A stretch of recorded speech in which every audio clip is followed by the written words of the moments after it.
ကဲတကြံနားရောက်တော့မယ်ဆိုတော့စမီတန်တကြံနဲ့ပတ်သက်တဲ့မိကွန်းလေးတွေကိုပြင်ဆင်ထားပါတယ်ဒီမိကွန်းတွေကိုပထမဆုံးဖြေရမယ့်သူကတော့အခြားသူမဟုတ်ပါဘူးစီစီကိုယ်တိုင်ပါပဲမိကွန်းတွေရောက်လာပါပြီဆိုတော့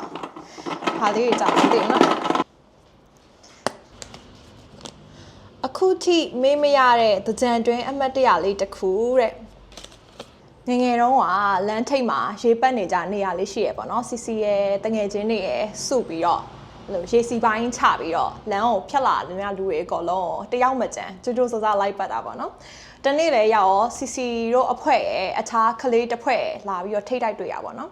အဲ့ဒီအချိန်မှာစီစီအဖွဲရသူတွေတော်များနေ့လေလောက်လဲရောက်နေတော့ပြန်ကုန်ကြပြီတယောက်နှစ်ယောက်လောက်ပဲကြံတော့ရပေါ့နော်ကို့အဖွဲရအဲ့လိုအကောင်လုံးကနားနေကြပြီဆိုတော့စီစီက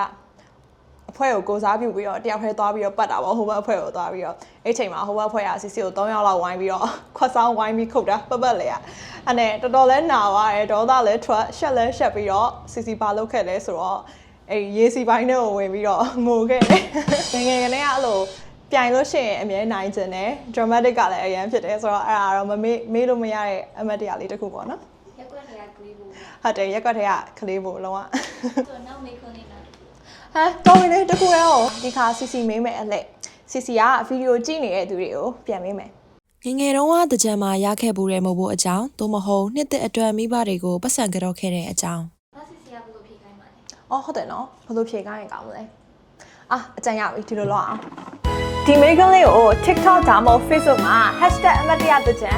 #simpitan ဆိုတဲ့ hashtag လေးနှစ်ခုနဲ့အဖြေဖြေပေးပါဖြေပေးတဲ့သူတွေကို simpitan နှစ်သက်အမတ်တရလက်ဆောင်လေးပေးတော့မှာဖြစ်ပါတယ်ဒီဗီဒီယိုလေးကိုမတ်လ26ရက်နေ့ကနေ April 9ရက်နေ့အတွင်း TikTok ဒါမှမဟုတ် Facebook မှာ